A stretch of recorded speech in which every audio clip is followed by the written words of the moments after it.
Rafe stood in my living room, waving my house keys like a trophy, shouting that he ran this property now. I didn't raise my voice. I reached for my folder of deeds and smiled. That was the day I stopped explaining and started documenting. The real reckoning was just beginning. I pulled into the driveway just as the last bit of orange slipped behind the Gulf. The air smelled of salt and cedar, a quiet kind of perfume you only notice when no one's talking over it. I carried one overnight bag, the champagne bottle still cold from the store. The house looked exactly as I'd imagined. White siding, clean angles, and windows wide enough to invite the sea inside. After years of deadlines, board meetings, and polite wars in conference rooms, I'd sold my company for peace, not applause. The deed lay in a fireproof pouch, tucked beneath my arm like something sacred. I set the keypad myself, changed the code twice, and made a mental note of the contractor's last text. My late husband Lucien's chair sat wrapped in plastic near the window. I promised myself I'd unwrap it tomorrow. Folks my age don't need much, just quiet nobody can invoice. I placed the deed on the console table like a promise. I'd finally built something that was mine alone. The phone rang before I could take a sip of champagne. Melis's voice came through sharp and businesslike. "Mom, we're bringing Rafe's family down this weekend," she said, skipping past any congratulations. "Move to the guest room." Her words landed like a splinter, then the knife. "If you don't like it, I heard there's a nursing home down the street." My throat went dry, but I didn't let her hear that. I breathed once, slow, counted to 3, and chose silence over venom. "This is my first night here. Honey," I said, keeping my tone even. "Let's talk dates like adults." She didn't like that. "We already booked flights," she snapped, her entitlement louder than the waves outside. I ended it with a calm line. "Okay, Maylee, I heard you." I didn't hang up angry. I hung up steady. My stomach twisted, but I stood my ground. The wood floors were cool beneath my feet, grounding me back to my name on that deed. I drank water, swallowed the ache, and thought of every tuition payment, every bailout, every second chance I'd given her. "Bless their hearts," I whispered. "They confuse kindness with weakness." I promised myself. Document everything, react to paper, not provocation. I walked the house, flipping on lights, memorizing shadows. I noted where cameras should go, where the locks clicked clean. I tucked insurance papers and a fresh notepad into the nightstand drawer. I snapped photos of art labels, serial numbers, even the entry rug tag, then emailed them to myself. Tomorrow, I'd print them. Tonight, I'd rest. I set my phone to Do Not Disturb. A knock startled me. On the porch stood an older man with kind eyes and a foil-wrapped pecan pie. "Evening, ma'am. Harlan Quinn, he said, tipping his cap. "Welcome to the coast," I smiled, taking the pie. "Thank you. Mr. Quinn, I travel lighter than I used to." We talked about the storm season, which banks still answered phones, and which contractors actually showed up sober. "Before leaving," he said gently, "keep copies, just in case." I caught his meaning and nodded. I'd learned to listen when old Southerners offered free wisdom. Inside again, I sent Melis a text. "Unavailable tonight. We'll talk tomorrow at 10. I screenshotted the call log, saved her voicemail, labeled it with the date. My shopping list now included a small safe and more fireproof envelopes. I recorded a voice memo, facts only, no adjectives. Then I wrote one sentence on a sticky note. Let them think they're winning. It calmed me better than prayer. Through the screen door, a shrimp boat hummed, and the neighbor's TV carried a baseball game. I pinned the church bulletin on my fridge, checked tomorrow's weather, clear skies. Life outside kept moving. The Gulf whispered steady against the shore. I poured a glass of water, turned off the lamp, and caught the glow of headlights sweeping the dunes. My phone buzzed. "Landing early. See you before 7. I exhaled through my nose, slow and sure. "Come on, then," I said to the quiet house. "Let's see who really owns the air." Before dawn, headlights carved across the dunes, scattering gulls into the gray sky. Doors slammed. Laughter, too loud for morning, spilled through my open windows. "We made it!" someone shouted. My front door opened without a knock. I recognized the realtor's spare key glinting in my daughter's hand as she breezed inside like she still lived here. "Mom, we're early," she called, not bothering to look around. Behind her came rolling luggage, barking orders. "Bags in the foyer!" They dragged suitcases across my new floors, the sound scratching through my patience. I stayed still by the banister, letting them see me before I said a word. "Morning, folks," I said evenly. Not permission, presence. I took note of who gave orders and who obeyed. People show you who they are when they think no one's grading. Rafe was the first to flop into the living room, straight into Lucienne's leather recliner, the same chair I left wrapped last night. He pulled the plastic off with a grunt, then leaned back like he was home. "Now that's a seat," he said, kicking his feet up on my cedar chest and flicking the TV remote. The weather channel flickered blue across his grin. "Nice setup. Mom," he added, careless, "guess this is everyone's living room now." I walked in, hands folded, voice low. "That chair belonged to my husband. Please use the sofa." My tone was calm, deliberate, the kind of control that used to settle boardrooms. Rafe smirked. "We're family. Same roof, right?" He looked at Melis, waiting for her to join the joke. She didn't. I stepped closer, turned down the volume, held his eyes. I didn't touch him or the chair. My body stayed still, my mind taking notes. Exhibit A. Later. I found her upstairs giving a tour on FaceTime, narrating every room like a real estate agent. "Mom's just staying upstairs till we sort the schedule," she told the camera. I stood in the hallway, unseen in my own house. "The primary suite will be perfect for Rafe's mother," she went on, opening my bedroom door, my bed, my linens. "The deed is in my name," I said. She smiled at the screen and kept narrating. No pause. I walked to the entry console, slid the fireproof pouch with the deed into my tote. "If folks insist on writing fiction," I muttered, "let them.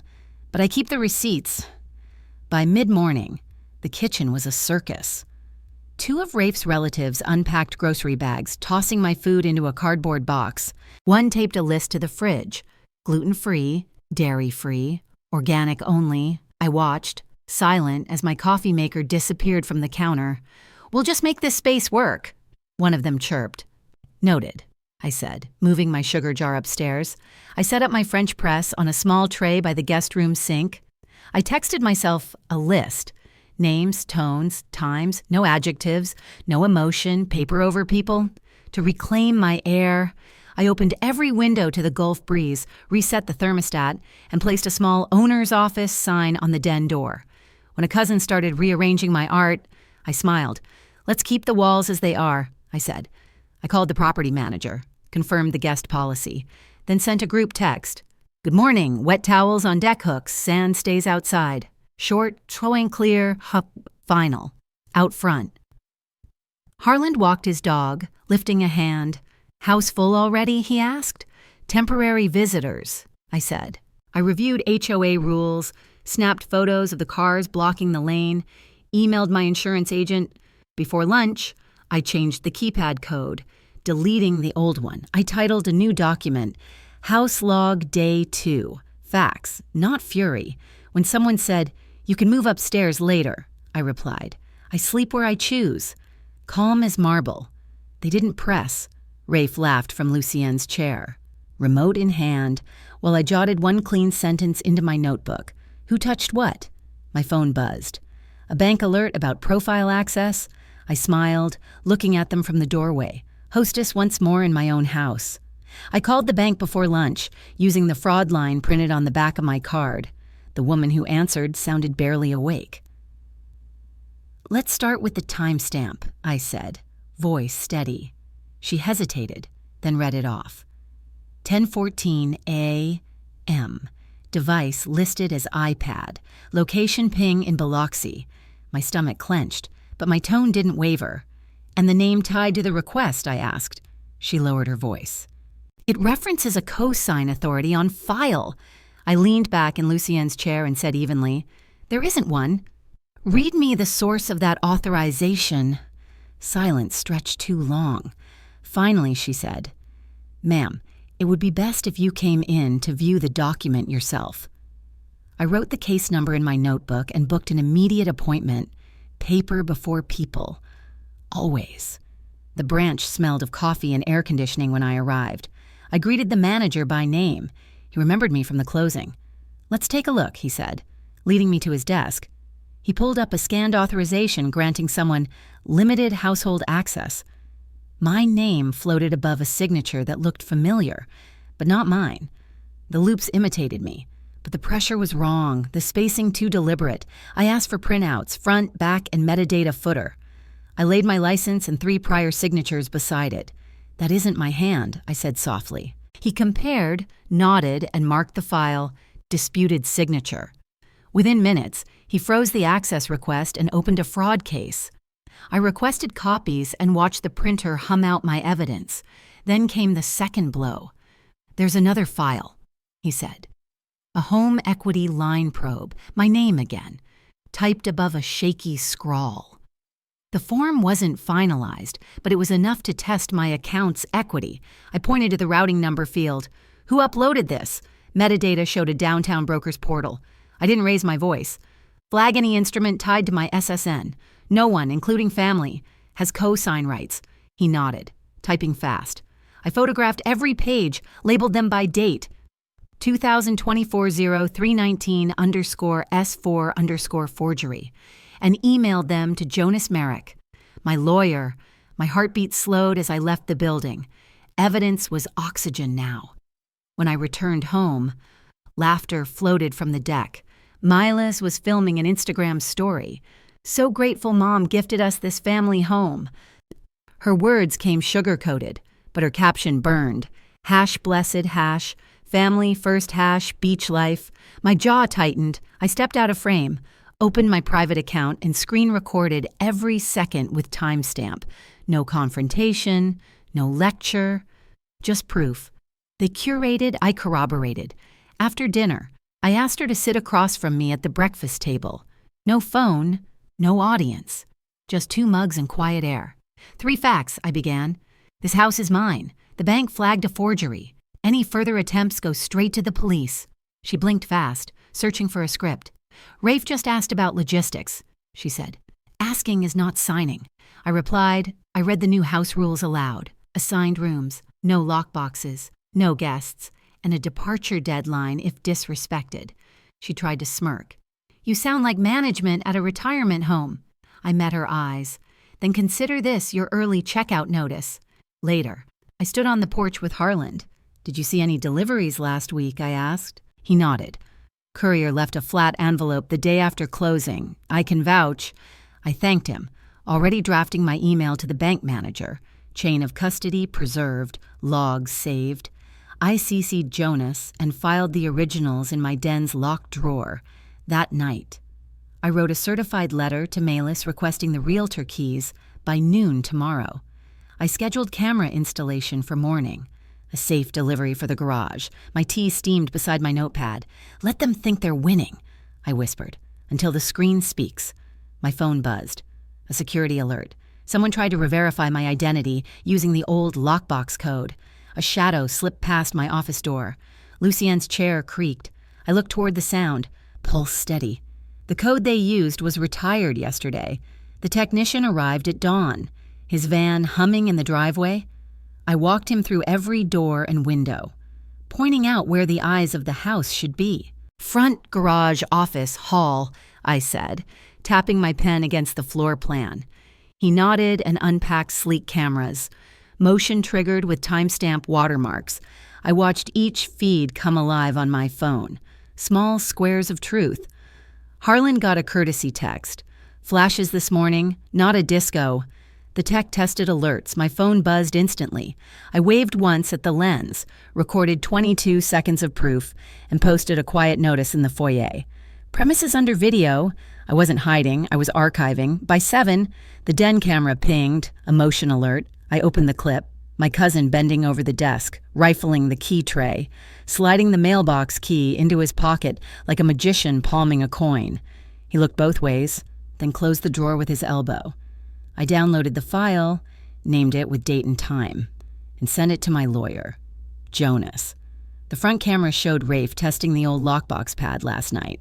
Timestamp matched the bank alert exactly. I logged both clips, noting faces, geekers, clothes, even the laugh in the background. I didn't storm out. I moved the rest of the keys into my safe. One text to the group chat. Please stay out of my desk. No explanation attached. Before lunch, Milas announced. We're hosting 30 tonight. Networking mixer. She handed me a grocery list like I worked for her. I read it twice. Steaks, liquor, dessert, no mention of consent. Did you reserve parking or clear this with the HOA? I asked. Blank stares. Rafe jingled keys in my direction. We'll need the master suite for VIPs, he said with a grin. Return all copies by noon, I answered. Calm and final. I took a photo of the keys in his hand. His smirk was the punctuation. In the kitchen, the tone turned casual, cruelty, Odessa. Be a doll and grab champagne, one sister-in-law said. Another added, can you freshen the bathrooms before guests? I folded the dish towel, placed it neatly on the counter. No, I said, plain as daylight. Buy what you need and clean what you use. Silence cracked the air. A scoff followed. Not very hospitable, someone murmured. I'm not hosting, I replied. Their eyes slid away. I texted myself every quote with time and tone. Words were evidence too. By mid-afternoon, I was on the phone with Tom Morrison's catering office. Full service team, I said. Invoice to Rafe Voss, event host. I forwarded him the video of the key waving and the party list. Got it, he said. He'll sign on delivery. I booked a valet and parking marshal under the same name and informed the HOA of a guest-sponsored event scheduled that evening. My inbox filled with confirmations, all pointing to Rafe. I moved my heirlooms to a locked closet and took photographs of every room. They wanted a show. I'd supply lighting and ledgers. At 4, my phone vibrated. Dress code, beach chic at Odessa's house. Primary suite =, VIP lounge. Another alert followed. Front camera. A stranger in sunglasses tested my doorknob. Smiling for someone off screen, I set my notebook on the table and wrote 4 words. Bill, keys, video, witnesses. Then I changed into the same black dress I wore when I signed the deed. The house smelled like salt and power tools. I looked at my reflection. Steady, unshaken. If they wanted a show, the ledger would be the headliner. By sunset, the street outside my house looked like a parking lot for strangers. Valet cones blocked my driveway, and the sound of laughter rolled in waves across the lawn. I stood at the top of the steps, watching people I'd never met stream through my door. Miley stood by the entryway, greeting them like a hostess on television. Welcome to our home, she said, her smile camera ready. Rafe followed, gesturing at my artwork. Inherited these from the family, he told a man in a linen jacket. I kept my expression smooth, but my hand gripped the stair rail. When guests asked how the kids had found such a gem, I answered evenly, I built a company. I bought it.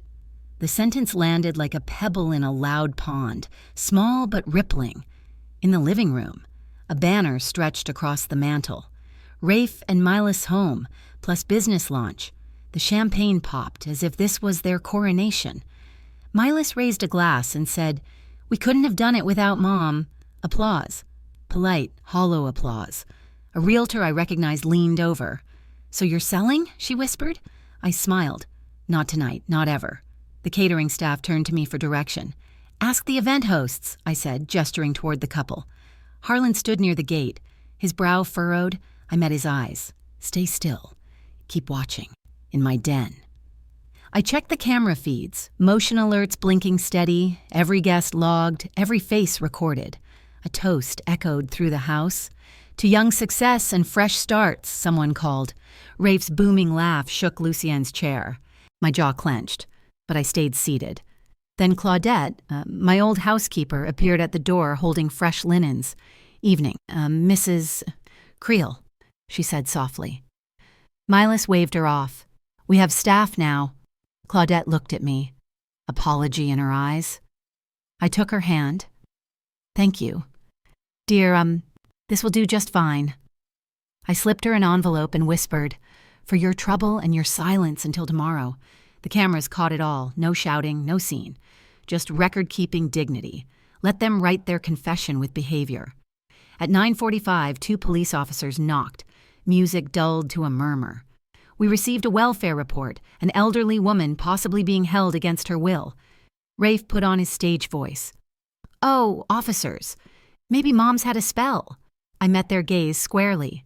I made my own calls tonight. Would you like to review my cameras? They followed me to the foyer. One look at the footage, me calm, moving freely, and they nodded. You seem fine, ma'am. I am, though, I replied.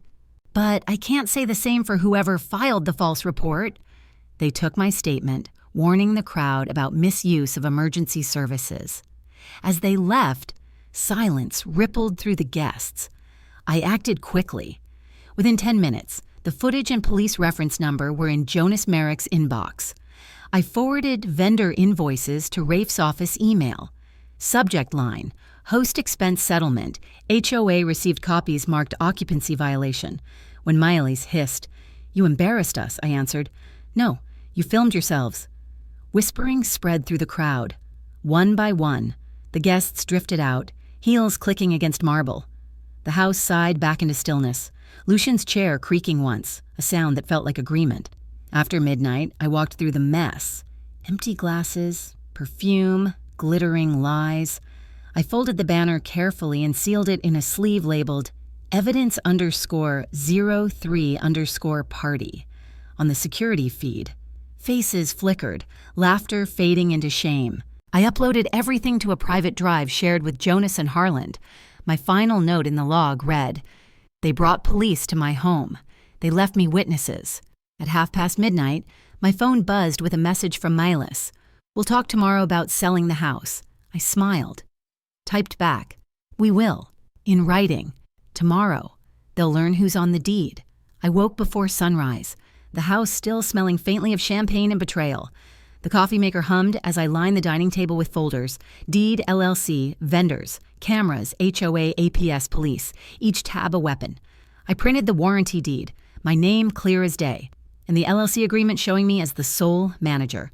No sale could proceed without my consent, and that clause was now my armor. I stapled copies of vendor invoices with Rafe's signature labeled Event Host, then slid in the photo of him waving those keys. The printer spat the last page like punctuation. On a USB drive, I stored camera clips. Timestamps burned into every frame, then uploaded duplicates to the cloud. I wrote an agenda on one page. We, 10A, ground rules, sit, listen, then speak. I texted Harlan to be my witness and left the door open wide, not to chaos, but to light. At 10, sharp. Rafe and Malis entered with brittle smiles, like actors waiting for applause that wouldn't come. Coffee, I asked, motioning to the table. We're not arguing, we're reviewing. I read the rules aloud, no shouting. One voice, disclosure if recording. My cameras blinked quietly from their corners. Last night's police report, invoices pending, HOA notice. I said, flipping pages with deliberate rhythm. Malis crossed her arms. Mom, can't we just talk about how this feels? I met her eyes. Feelings don't override signatures and statutes. I slid the agenda toward them. Inked boundaries. Not open wounds. I began with the realtor impersonation. Here's Janet Morrison's email, I said, laying it down. Inquiry sent by Rafe Voss, identifying himself as authorized family representative. Rafe's smirk faltered. That's a misunderstanding. He muttered. No, I said, voice steady. That's misrepresentation. I played the camera clip, him walking buyers through the living room, saying, Family property under my management. You've just impersonated an owner, I said. Realtors keep records. So do I. I read from my prepared line. Any further contact about sale equals police and civil action. Then I added a screenshot from a guest selfie, the party banner, their branding, my home. The pen tapped the table once, documented, dated, sealed. Next came Jonas's memo. Elder law consultations, I said, sliding the page across. Scheduled in your name, Rafe. Notes indicate conservatorship inquiries. He started. We were trying to protect me, I cut in. You were shopping control, Milas whispered. It was just research. I looked her squarely in the face. So is casing a bank. I placed the APS case file beside them. False welfare report. Officer cards clipped. You involved law enforcement to humiliate me. That's not care. That's coercion. The air thickened. Even the AC seemed to hold its breath. I shifted tone. All precision now. Let's talk liability, I said. Catering, valet, bar, each contract addressed to you. Rafe, each signature authenticated. I placed the key-waving photo and printed group text announcing their launch. Host by conduct, I said. The HOA notice names you as responsible party. Violations carry fines and reporting consequences. My finger landed on the final line. Reimburse within 10 business days. Return all keys by noon and cease access to all but the guest room. Noncompliance triggers small claims and injunctive relief. I met Mollis's eyes. This isn't vengeance. It's math. Then came the olive branch they didn't deserve. 2-week no contact. Wait, I offered. Written communication only. You'll retrieve your things under supervision. In exchange, I'll drop the APS report. Milas whispered. We're family? Family doesn't forge film and file, I said softly. Family stands beside truth. Rafe muttered about lawyers. I handed him Jonas's card. Please do, I said. He's efficient, standing. I let the silence break naturally. Meeting adjourned. The Gulf breeze slipped in, cool and forgiving. Then came the knock, a manila envelope. The process server's voice cut through the quiet. Mr. Voss, ma'am. The stamp on the top read, Temporary Restraining Order. Hearing scheduled. Rafe's face drained of color. I met the server's eyes and said, Thank you. If truth needs a courtroom, I'll bring the cameras and the ledger. I arrived at the courthouse before the flags caught morning wind. The floors glistened like they'd just been polished, and the air smelled faintly of lemon and paper. Jonas walked beside me, carrying the slim binder, deed, LLC invoices, HOA, camera clips, APS card, all neatly tabbed. My fingers brushed the bench rail outside the courtroom, the wood cool and grounding. Just tell the story, Jonas said softly. Downstairs, Harlan texted, You got this. Miss Odessa. I smiled, slid on my glasses, and whispered my mantra. Name it, date it, file it, across the aisle. Milas and Rafe stood with a young attorney flipping disordered papers. He looked nervous. They looked rehearsed. I wasn't either. I was ready. When the bailiff called my name, the sound echoed like punctuation. I took the oath. Right hand steady. Jonas began simple. My name, age, address, role as sole manager of the LLC. The deed appeared on the projector. My signature unmistakable. Is that your handwriting? Yes, sir. He walked the judge through the timeline, key waving, invoices, HOA citations, Exhibit A, the video of Rafe touring strangers through my living room, narrating ownership. The room hushed at his words on screen. Family managed property. Exhibit B, an email from Janet Morrison, the realtor, referencing authorized family rep. Did you authorize that? The judge asked. No, I said. Never. Then Exhibit C, the APS welfare check card. What effect did that call have? Jonas asked. It told me that my age was ammunition, I said quietly. Opposing counsel tried to soften everything, a misunderstanding, a family misstep. He called it overprotective concern. Jonas stood, sliding a stack across. Phone logs from tenants, Rafe contacting their employer in school.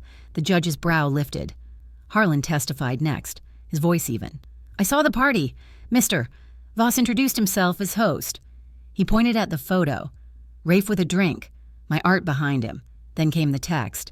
We're running this place now. Jonas had the carrier certification ready. The judge read it aloud. My throat tightened, but my tone didn't shake. I did not yell. I said, I documented. The key-waving freeze frame appeared on the monitor, timestamp glowing. The judge leaned forward, frowning. The gallery went still. The ruling came like measured rain. Credible evidence, the judge said, of interference, impersonation, and retaliatory reporting. He issued a 60-day protective order, 300-foot boundary. No broker contact, keys surrendered by 5. 2-week reimbursement hearing scheduled, social media conduct under contempt review. I didn't smile. Vindication doesn't need applause. Milas covered her face. Rafe clenched his jaw. Family, the judge said, does not mean license. The gavel cracked once. I exhaled, the tension leaving my ribs for the first time in weeks. Back home. My phone rang. Deputy Cato Briggs. APS closing the case as unfounded, he said. Note added for potential malicious reporting. His voice softened. Glad you're standing tall, ma'am. Jonas's email arrived next. Draft cease and desist for Rafe's tenant harassment. Janet Morrison forwarded a broker bulletin. No listings or inquiries allowed under their names. HOA Chair Tilda posted a neighborhood update. Event fines to be charged to initiating host. Comments rolled in. About time. Good for her. On my porch sat a lemon pound cake from the Pattersons, with a note, thanks for standing up without shouting. I laughed softly. Truth can sound quiet and still change the air. As evening approached, Melis's text appeared. Mom, this isn't what I wanted. I didn't answer. Jonas advised. Respond only through counsel. I drafted a letter instead. Never sent it. It said love shouldn't need permission slips, and that family, at its best, protects, not profits. Harlan stopped by with coffee and a spare motion sensor. We talked about grandkids, storms, and how peace feels earned. Not given. Later. I updated my ledger, dates, receipts, miles, postage fees. My dignity balanced like numbers in a clean column. The house exhaled as night settled. No music, no guests, just the sound of waves and closure. At dusk, my phone buzzed. A voicemail transcribed. A family friend wants to negotiate privately. Mentions a buyer. I looked out toward the Gulf. Steady, unafraid. If they wanted to talk business, I'd bring contracts and a witness. The family friend called first thing in the morning, his voice syrupy.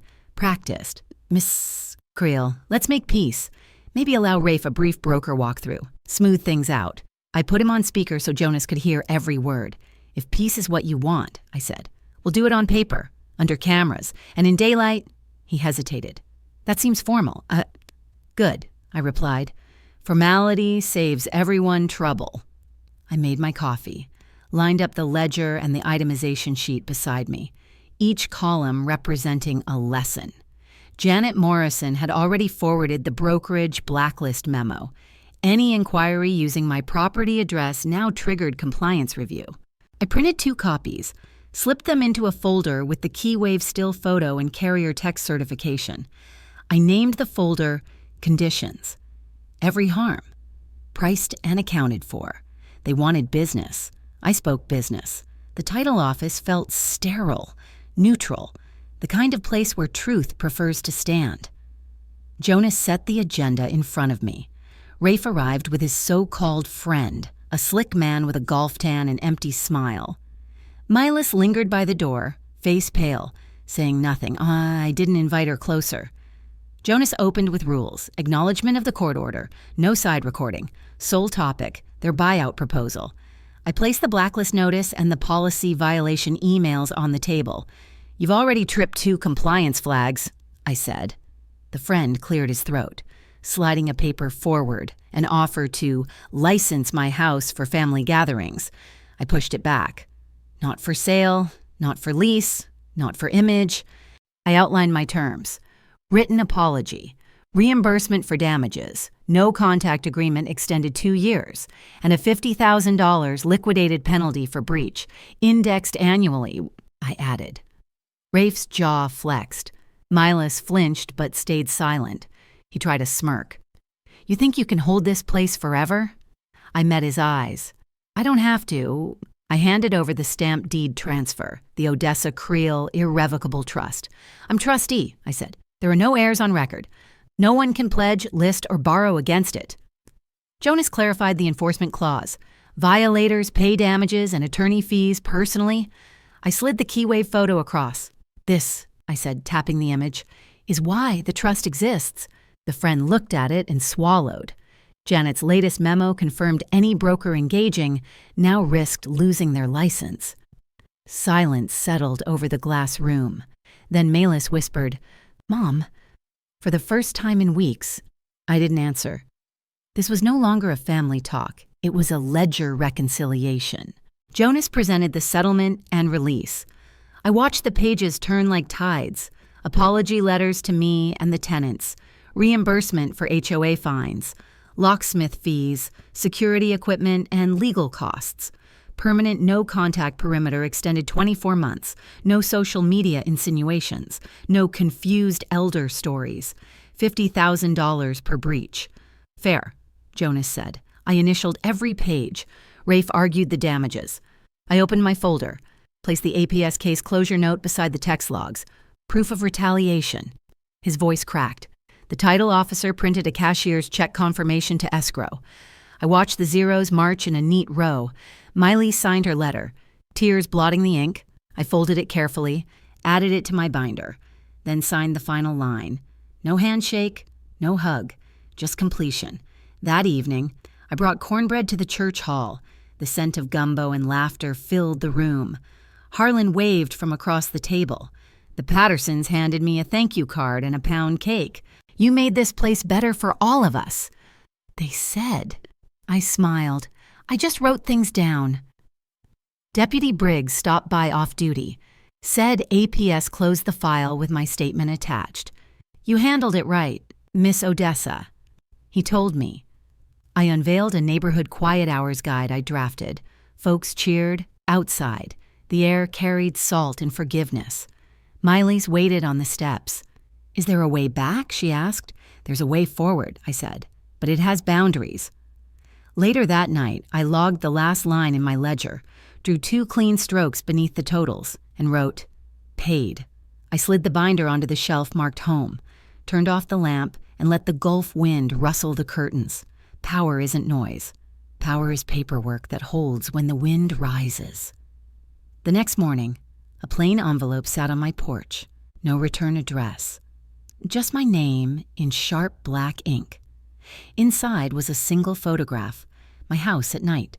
One light on in the den, the note beneath read, "You forgot one key." What would you do next? Rafe stood in my living room, waving my house keys like a trophy, shouting that he ran this property now. I didn't raise my voice. I reached for my folder of deeds and smiled. That was the day I stopped explaining and started documenting. The real reckoning was just beginning.